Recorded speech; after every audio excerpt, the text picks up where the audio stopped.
nggak sholat, nggak ibadah, nggak apa hidupnya. Jadi pemuda pemalas, pengangguran, bapak ibunya sedih, ini anak udah tua, bangka, nggak bisa kerja, nggak mau jadi kuli, tangannya juga nggak mau usaha, ngabisin beras di rumah kayak kutu beras, makannya paling banyak lagi di rumah, ya main HP nggak guna, mati anaknya, mati. Nah, sedangkan nggak ada amal yang dia kerjakan, tapi dia punya satu jenggot, punya satu helai jenggot. Jadi satu helai jenggot ini ketika ada majelis taklim, ada pengajian, ada tempat pendidikan, ustadznya itu sedang baca hadis, sedang baca Al-Quran, dia lewat saja, sedang baca la ilaha illallah, la ilaha illallah, la ilaha illallah Muhammadur Rasulullah, sampai rumah mati itu anak. Yang tadinya mau masuk neraka, udah malaikat masuk neraka, ini orang nggak ada amal baiknya. Datang malaikat rahmat, kasih sayang dari Allah, ada satu kebaikan, nempel di jenggotnya. Jenggotnya cuma satu doang, apalagi di tai lalernya tuh, jijik lihatnya juga. Tapi di situ ada yang nempel, la ilaha illallah Muhammadur Rasulullah. Disuruh Allah masuk surga ke orang. Masuk akhirnya ke dalam surga. Kenapa? Karena pernah duduk dan lewat di tempat majelis di mana dibacakan hadis dan Al-Quran. Sebab itulah manfaatnya kita mendidik anak mengerti agama. Kenapa banyak orang tua yang nangis sekarang anaknya minta warisan, anaknya minta uang, anaknya rusak, anaknya hancur lebur, karena tidak dididik agama. Agama itulah yang menyelamatkan kita daripada sifat-sifat nafsu kepribadian manusia. Pada dasarnya manusia itu bergerak adalah nafsu, berjalan adalah nafsu. Semua yang dilakukan oleh kepribadian badan manusia adalah pekerjaan nafsu. Dan nafsu ini diri kita. Bagaimana yang bisa mengendalikan nafsu dan diri kita? Dengan agama. Makanya Nabi Muhammad diturunkan oleh Allah Subhanahu wa taala tidak diajarkan kecuali dalam akhlaknya. Jadi sifat dan kepribadian akhlaknya. Maka dari itu jadi kita nggak bisa lepas dari agama. Manusia yang tidak beragama liar. Bunuh orang nggak apa-apa, mati aja kayak ayam. Kalau Islam, siapa yang membunuh dosanya seperti membunuh satu dunia. Ya kan? Tapi orang nggak ada agama, nggak apa-apa bunuh aja kayak bunuh ayam. Ayam mati itu gitu aja kok. Nggak ditanya di akhirat, nggak ada yang ini, nggak ada yang apa, nggak ada masalah. Sedangkan di dunia aja kita mencuri aja ada polisinya, benar nggak? Kita mencuri ada polisi, kita membunuh ada polisi, kita mengambil hak orang ada polisi, apalagi di akhirat. Gitu. Jadi orang-orang yang tidak mengerti agama, nah akhirnya itulah orang tua kita menangis hidupnya. Anak-anaknya tidak dididik agama, menangis di kuburan, menangis. Jadi Nabi Muhammad SAW pernah lewat satu jalan, jangan lewat di situ, kata Nabi Muhammad. Saya kalau lewat di situ pusing kepala saya. Orang di dalam kuburan itu dihajar itu sama malaikat kubur. Dihajar bapak itu, dihajar itu sama malaikat. Pagi, siang, sore, malam, pagi, siang, sore, malam. Pusing saya, jangan lewat situ. Saya nggak mau lewat situ, kata Nabi. Kenapa ya Rasulullah nggak mau lewat situ? Pusing. Itu teriak-teriak bapak-bapak di dalam kuburan itu. Itulah makanya sebab punya anak gak didik agama. Kita lewat tempat lain. kata Nabi Muhammad.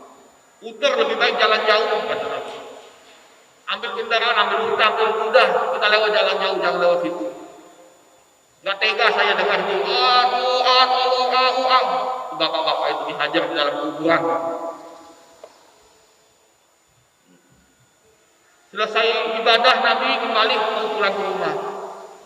Tapi saya nggak dengar ada suara disiksa orang dalam kubur itu lagi, bapak itu lagi, kata Nabi. Bagaimana kita lewat situ saja ya Rasulullah? Boleh kita lewat. Nah, pas dilihat pulang sahabat Nabi, coba kamu lihat anaknya bapak ini. Siapa ini bapak ini? Anaknya siapa? Coba kamu lihat di rumahnya, dia sedang apa? Oh ya Rasulullah, dia sedang ngaji anaknya. Sedang mengaji Al-Quran. Baru baca surat Bismillahirrahmanirrahim. Itu malaikat baca dipukul bapaknya di dalam kuburan. Baru baca Bismillah, belum baca surat Ar-Rahman, belum baca surat Yasin. Baru baca surat Bismillahirrahmanirrahim. Malaikat nggak jadi pukul bapaknya di dalam kuburan. Jadi bapak sama anak itu ada keikatan darah. Kita lewat situ, nggak dihajar bapaknya karena anaknya mengaji, anaknya bisa baca Al-Quran. Selamat anaknya bertobat, anaknya belajar agama. Kalau anak-anak di luar sana nggak ada belajar agama, kamu kira SMA SMP itu nasional itu ada belajar baca ngaji? Kalau bukan les dari bapak atau kesadaran kita ke masjid, ke kiai, ke ustaz, enggak ada urusan. Karena negara kita kan negara nasional. Sebab itulah kita ini beruntung. Itu buktinya Allah itu sayang sama keluarga kalian, keturunan kalian. Dapat pahala bapak ibu di rumah, di kampung. Selamat yang di kuburan itu. Pasti kan kakek-kakek kita, nenek-neneknya, moyang. Ada yang melakukan kesalahan. Tapi barokah kalian di pondok inilah, selamatlah itu mereka dalam kuburan itu. Afala ya'lamu idza bu'thira ma fil qubur. Wahai manusia yang hidup ini, nggak lihat orang di kuburan sekarang lagi apa? Perhatikan itu. Makanya kita beruntung yang masih hidup ini. Baca Al-Quran, ngaji, dapat pahala. Tadi habis sholat subuh baca surat apa? Al-Waqi'ah. Kenapa baca surat Al-Waqi'ah? Supaya apa? Mudah-mudahan rezekinya dibesarkan oleh Allah, diberikan rezeki yang halalan, wasi'an thayyiban wal barakah. Ya, diberi rezeki yang halal, wasi'an thayyiban wal barakah. Tadi ya, intinya apa? Taat, menjalankan perintah agama. Bagaimana taat itu? Taat itu diam. Diam, semua anggota badan kita diam.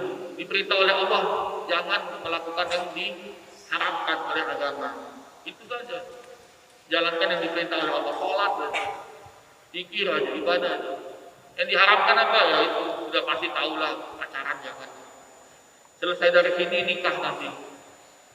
Ya, lamaran, ketemu ini ada cewek saya suka sama cewek ini. Nanti kalau kamu malu apa saya yang bantu lah. Bib, saya mau nikah sama cewek ini, Bib, tolong ngomongin Bib ke keluarganya. Saya bicarain nanti ini mau nikah, mau serius dia, mau tanggung jawab dia dunia akhirat. Namanya nikah itu kan tanggung jawab dunia akhirat. Kalau pacaran tuh nggak tanggung jawab dia. Iya, mau habis doang, mau enak-enaknya aja. Ya kan, nikahnya sama orang lain. Sudah bekas orang, kita ngambil bekas dia.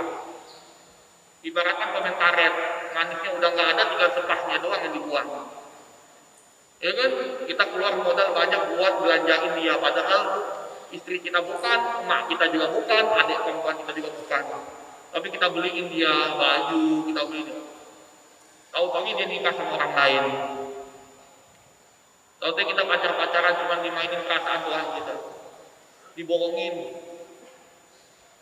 Ya kan, orang pacaran cuma di hayalan-hayalan nafsu, ngiler, kita ngechat. Pikiran kita kemana-mana, nafsu. Ya kan, akhirnya kita jadi rusak akal kita, pikiran kita. Karena yang menghancurkan laki-laki ini adalah hasrat. Kalau matanya laki-laki itulah yang membawa fitnah.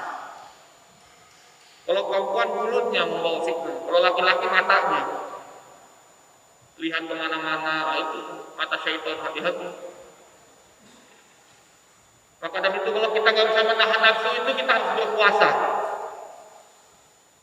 Saya niat puasa sunnah karena Allah Ta'ala. Niat puasa itu yang bisa menahan nafsu. Makanya hati-hati pikiran kita. Kadang laki-laki itu lagi ngelamun, pikiran keras. Nah, hati-hati itu. Makanya selesai dari pondok ini harus benar-benar harus punya masa depan. Makanya selesai dari sini nikah gitu. Jadi nggak ada lagi pikir-pikir mau pacaran. Udah pokoknya selesai dari sini nikah. Makanya harus belajar betul-betul sampai selesai benar-benar. Gitu. Hati-hati itu Facebook itu yang awal-awalnya pacaran itu. Kita jadi rusak gitu. Jadi lagi sayang-sayangnya ditinggalin, waduh. Error nanti. Jadi malas belajar, jadi malas. Bener. Kayak Nabi Adam aja tuh. Gak jauh-jauh kan. Galau, di bawah pohon aja. Nyari istrinya kemana-mana. Ya Allah, saya hidup sendiri di surga. Gak ada teman nih, pengen ada pasangan. Tadi kan Nabi Adam sendiri itu. Semua sudah punya di surga kan, tapi ada yang kurang.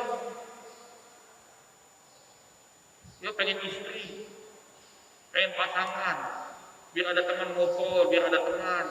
Makanya kita mesti ada teman hidupku. Mesti ada teman. Kecuali kalau sudah waktunya menikah, ya harus menikah. Jadi istri itu adalah pasangan hidup kita. Kalau sekarang mesti banyak teman. Karena teman itulah supaya kita tidak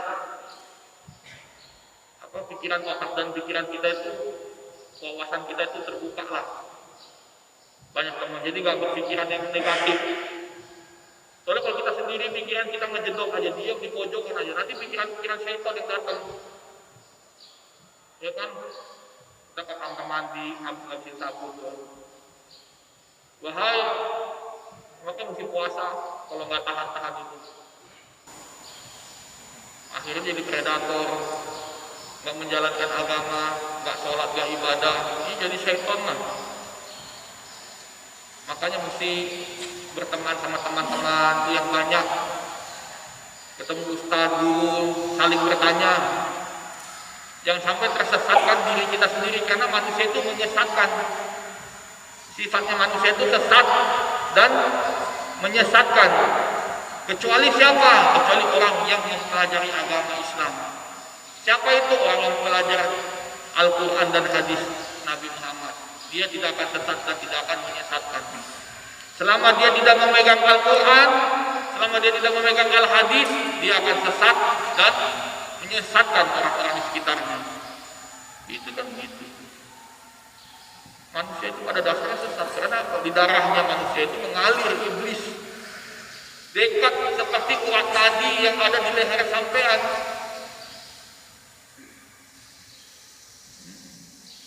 Makanya kalau ngomong mau apa, mesti pegang Al-Quran, mesti pegang hadis.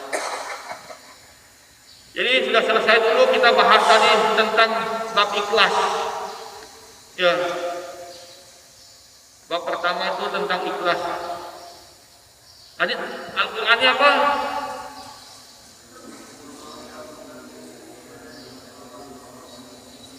Coba baca yang di belakang itu, bisa baca ini, sudah pada bisa baca belum? Coba wa ma umiru illa liya'budullaha mukhlishina lahu-d-din hunafa wa yuqimuna as-salata wa yu'tuna az-zakata wa kadzalika yu'minul qayyimah. Jadi surah Al-Bayyinah turunnya di Madinah atau di Mekah? Hah? Mana? Di mana? Tadi bilangnya di Mekah. Makanya jangan sok tahu. Udah jelas-jelas bayyinah. Makanya ya, jadi yang penting belajar yang sungguh-sungguh. Jangan cepat-cepat mengambil kesimpulan. Jangan cepat-cepat mengambil sesuatu yang kita belum tahu halal haramnya. Jadi harus teliti. Namanya mahasiswa itu teliti. Ini benar nggak? Ini dosa nggak? Ini salah nggak? Ini lebih baik was-was daripada kita yakin, kita berani karena salah. Ya, ingat, yang namanya ulama itu apa?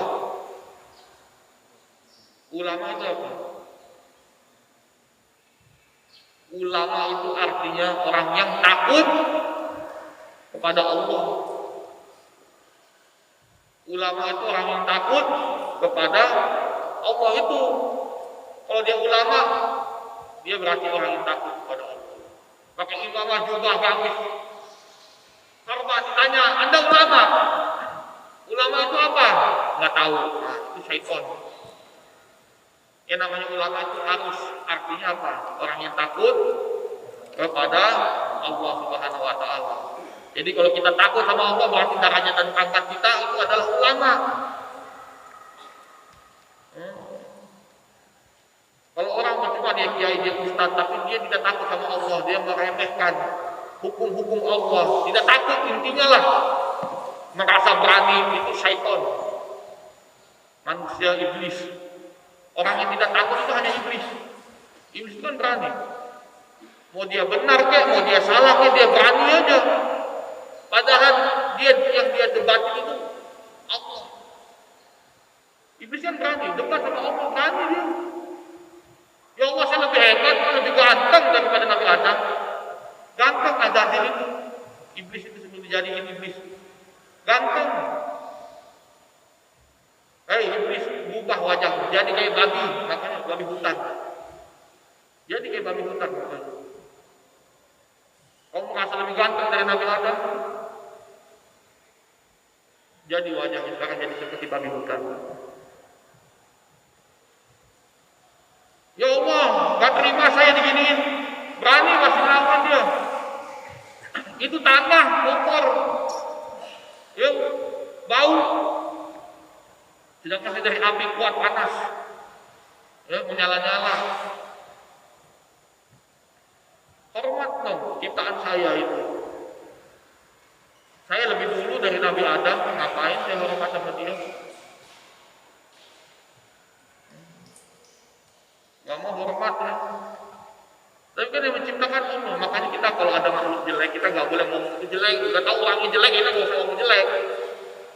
Ada tompelnya tuh di mukanya, gak usah ngomong, diem aja. Emang ada tompel di situ. Hati-hati ke buluk, tuh si buluk bau. Ya gak usah ngomongin lah.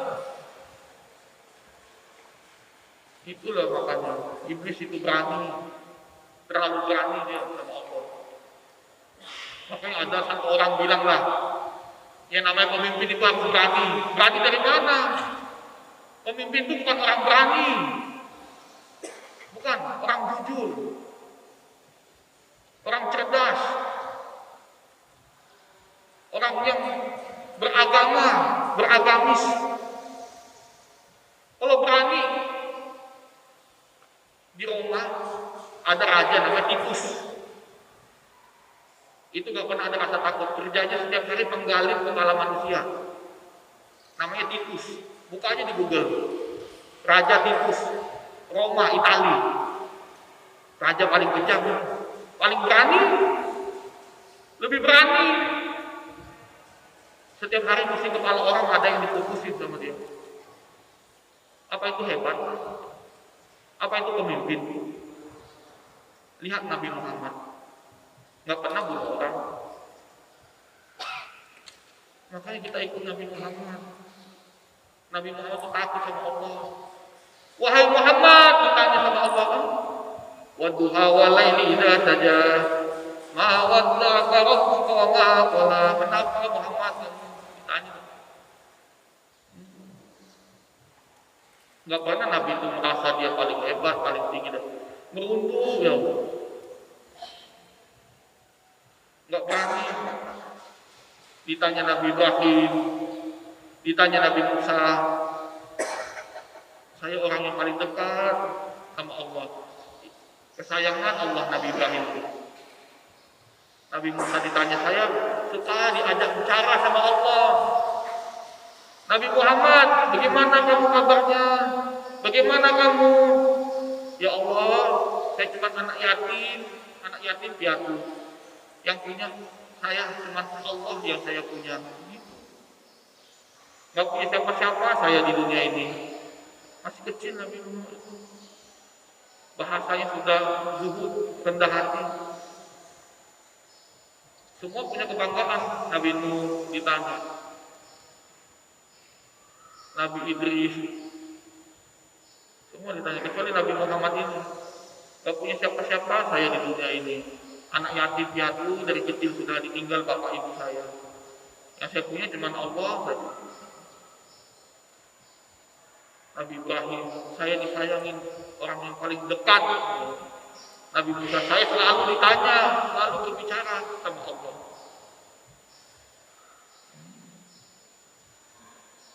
Itulah makanya belajar dari Nabi Muhammad. Gak usahlah mau jadi berani-berani. Pemimpin itu bukan berani, bukan orang jujur. Negeri ini banyak orang pintar, negeri ini banyak orang berani, tapi orang jujur sedikit. Ya kan? Orang yang agamis sedikit. Buat apa? Pintar, kibulin orang. Oke, udah selesai, besok lanjut lagi nih. Mudah-mudahan bermanfaat, motivasi, berpikir selalu yang baik, sangka baik selalu kepada Allah. Ini semuanya Allah sayang sekali sama kalian, benar. Allah nggak mau lihat kalian rusak. Allah sayang sama kalian, sama keluarga kalian. Iya. Dikasih kita ketemu. Banyak orang pintar di sana, di luar sana, ya kan? Tapi pintarnya karena duit. Kalau nggak digaji nggak mau ngajar. Kalau nggak dibayar duit nggak mau ngajar, nggak mau ikhlas.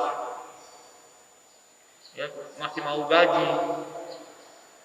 Maka dalam surat Yasin, siapa orang-orang yang ikhlas itu? Orang yang tidak meminta biaya kepadamu. Ada nggak di situ surat Yasin? Coba buka di surat Yasin, baca. Ada terjemahan seperti itu. Orang-orang yang ikhlas itu, ya, cari orang-orang yang tidak meminta upah kepadamu. Ikhlas mereka menyampaikan agama Islam kepada kamu. Jangan lihat orang yang kalau nggak digaji mampu. Kita harus ikhlas.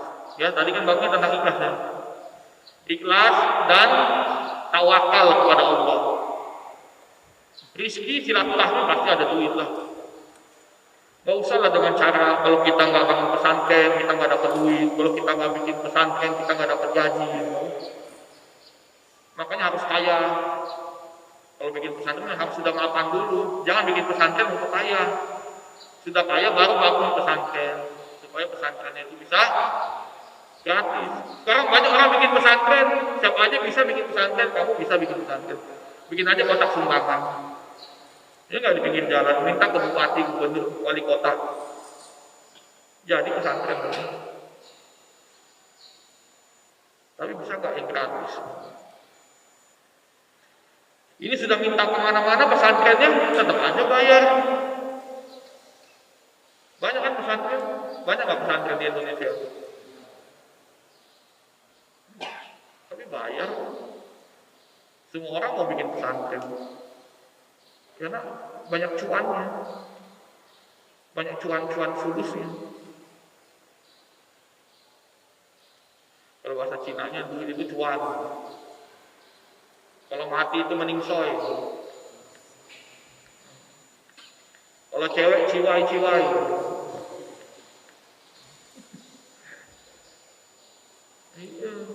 kita mesti jadi orang ikhlas. Di pondok ikhlas, jangan gak ikhlas itu mukanya kayak orang kelindes ban mobil. Harus ikhlas kita. Lillahi ta'ala. Mudah-mudahan bermanfaat. Sekian dari saya, wabillahi taufiq wal hidayah. Wassalamualaikum warahmatullahi wabarakatuh. Jangan lupa itu Yasinnya tuh, cari itu dalam surat Yasin tuh. Ya, di situ.